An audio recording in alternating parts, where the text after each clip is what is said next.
Assalamualaikum warahmatullahi wabarakatuh. Di sini kami dari kelompok 1 Sistem Operasi dengan anggota kelompok yang pertama ada Retri Della Puspita dengan NIM 121140116, yang kedua ada Afrilia Dwi Amnesti dengan NIM 123140079 dan Eksaudi Amin Utasoid dengan NIM 123140161.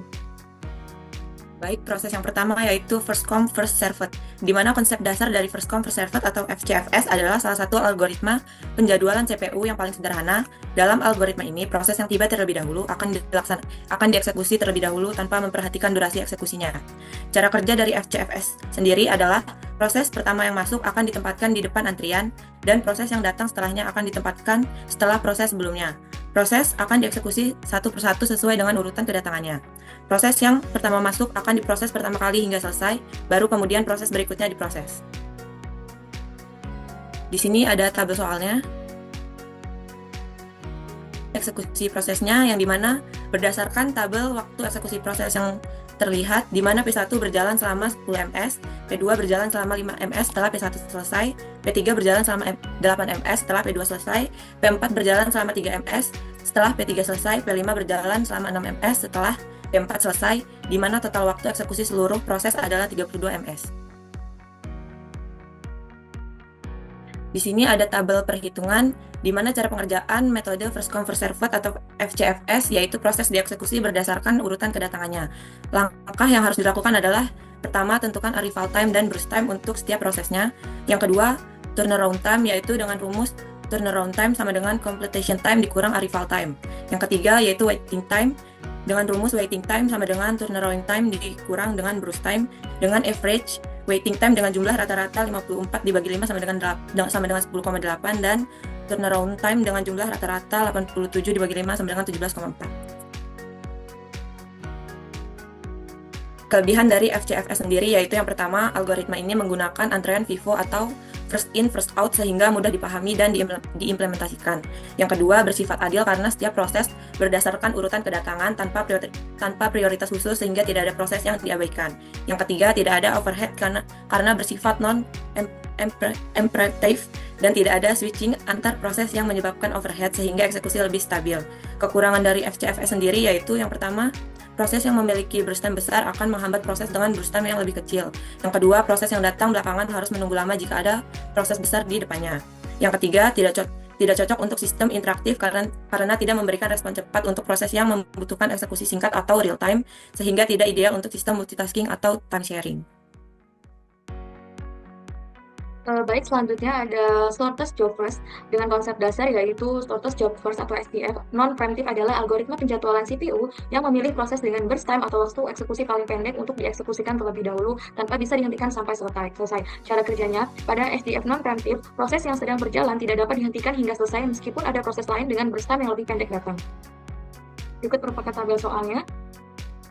Eksekusi prosesnya P1 dilakukan selama 10 ms, P4 sama dengan 3 ms, P2 sama dengan 5 ms, P5 sama dengan 6 ms, dan P3 selama 8 ms. Pada tabel perhitungan, waiting time didapatkan dari hasil eksekusi dikurang arrival time dengan hasil 0, 11, 24, dan 10 dengan rata-rata 45 dibagi 5 sama dengan 9. Sedangkan turnaround time didapatkan dari penjumlahan waiting time ditambah burst time dengan hasil 10, 16, 28, 7, dan 16 dengan rata-rata 77 dibagi 5 sama dengan 15,4. Kelebihan dan kekurangan. Yang pertama ada kelebihan.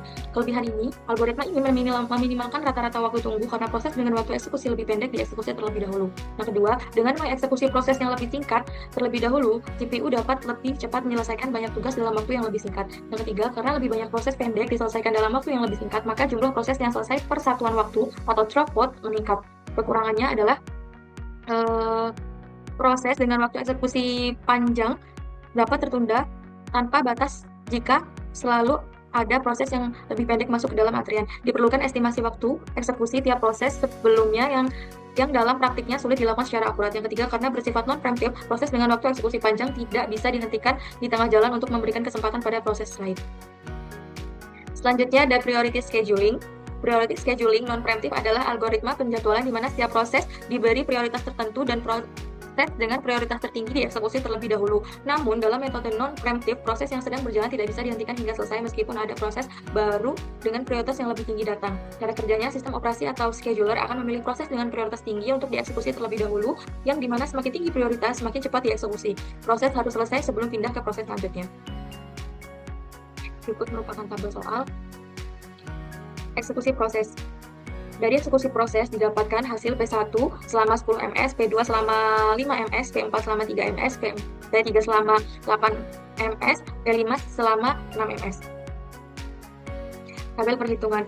Waiting time didapat dari hasil eksekusi dikurang arrival time dengan hasil 0, 8, 14, 9, dan 18 dengan rata-rata 49 dibagi 5 sama dengan 9,8. Sedangkan turnaround time didapatkan dari penjumlahan waiting time ditambah burst time dengan hasil 10, 13, 52, 12, dan 24 dengan rata-rata 91 dibagi 5 sama dengan 18,2. Selanjutnya ada kelebihan dan kekurangan. Pertama, ada kelebihan yaitu mudah diimplementasikan, tidak perlu mekanisme penghentian proses yang sedang berjalan. Yang kedua, tidak ada overhead switching karena proses tidak bisa dihentikan, sistem tidak perlu sering berpindah antar proses, cocok untuk sistem batch yang berguna untuk sistem yang tidak memerlukan respon waktu nyata atau real time. Kekurangannya yaitu starvation, yaitu proses dengan prioritas rendah bisa tertunda lama jika ada proses dengan prioritas lebih tinggi. Yang kedua, kurang fleksibel karena tidak segera menangani tugas darurat atau real time yang baru datang. Yang terakhir, kurang efisien dalam sistem interaktif yang dimana sistem operasi modern biasanya membutuhkan preemptive scheduling untuk memberikan pengalaman yang lebih responsif. Yang keempat ada round robin, di mana konsep dasar dari round robin merupakan salah satu penjadwalan proses di mana algoritma ini mengalir proses yang di antrian. Proses akan mendapat jatah sebesar time quantum. Jika time quantumnya habis atau proses sudah selesai, CPU akan dialokasikan ke proses berikutnya. Cara kerja dari round robin yaitu bekerja dengan cara membagi waktu eksekusi CPU secara bergantian kepada setiap proses menggunakan time quantum, di mana semua proses dimasukkan ke dalam antrian berdasarkan urutan kedatangannya atau arrival time. Di sini ada tabel soalnya dengan quantum time yaitu 3. Kemudian di sini ada eksekusi proses di mana P1 berjalan selama 4 ms, P2 berjalan selama 3 ms, P4 berjalan selama 9 ms, dan P5 berjalan selama 3 ms. Di sini ada tabel perhitungan yaitu waiting time 20, 13, 20, 3, 12 dengan average 68 dibagi 5 sama dengan 13,6 untuk rata-ratanya, dan turnaround time yaitu 30, 18, 28, 6, 18, 100 dibagi 5 dengan rata-rata 20 ms. Kelebihan dan kekurangan round robin sendiri, yang pertama kelebihannya, setiap proses mendapatkan jatah waktu yang sama tanpa prioritas khusus. Yang kedua, cocok untuk sistem time sharing karena setiap proses mendapat kesempatan untuk dieksekusi dalam waktu yang singkat. Yang ketiga, mencegah starvation, tidak ada proses yang diabaikan terlalu lama, berbeda dengan algoritma prioritas. Yang keempat, cocok untuk multitasking, yaitu digunakan dalam sistem operasi modern untuk membagi waktu CPU secara efisien di antara berbagai aplikasi. Kekurangannya sendiri, yang pertama yaitu waktu tunggu lebih lama. Jika ada banyak proses, waktu tunggu bisa meningkatkan karena setiap proses harus menunggu giliran berkali-kali. Yang kedua, boros konteks switching karena sering berpindah proses. Ada overhead dalam switching konteks yang memperlambat eksekusi secara keseluruhan. Yang ketiga, tidak efektif untuk proses pendek jika ada proses yang sangat singkat, tetapi harus menunggu giliran meskipun sudah bisa selesai lebih cepat. Yang keempat, pemilihan quantum time sulit. Jika quantum time terlalu kecil, maka banyak switching yang lambat. Jika terlalu besar, maka mirip dengan FCFS, yaitu kurang efisien. Kesimpulan dari 4 proses dalam CPU scheduling adalah sebagai berikut. Yang pertama ada first come first serve atau FCFS. Proses ini dieksekusi berdasarkan urutan kedatangan. Metode ini sederhana namun dapat menyebabkan convoy effect, di mana proses yang lebih lama dapat memperlambat proses yang lebih pendek. Yang kedua ada shortest job first atau memprioritaskan proses dengan waktu eksekusi terpendek terlebih dahulu. Ini dapat mengurangi waktu tunggu rata-rata tetapi dapat menyebabkan starvation bagi proses yang lebih panjang. Yang selanjutnya ada round robin. Setiap proses mendapatkan jatah waktu atau time quantum yang sama secara bergiliran. Metode ini cocok untuk sistem time sharing, tetapi pemilihan time quantum yang tidak tepat bisa mempengaruhi kinerja sistem. Yang terakhir ada priority scheduling. Proses ini dieksekusi berdasarkan prioritasnya. Proses dengan prioritas lebih tinggi dijalankan terlebih dahulu. Namun, metode ini dapat menyebabkan starvation jika proses dengan prioritas rendah terus-menerus tertunda, meskipun dapat diatasi dengan aging. Secara keseluruhan, setiap algoritma memiliki kelebihan dan kekurangan masing-masing, sehingga pemilihan metode harus disesuaikan dengan kebutuhan sistem untuk mencapai efisiensi yang optimal. Sekian dari kelompok kami. Jika ada salah kata kami mohon maaf. Wabillahi taufiq wal hidayah. Wassalamualaikum warahmatullahi wabarakatuh.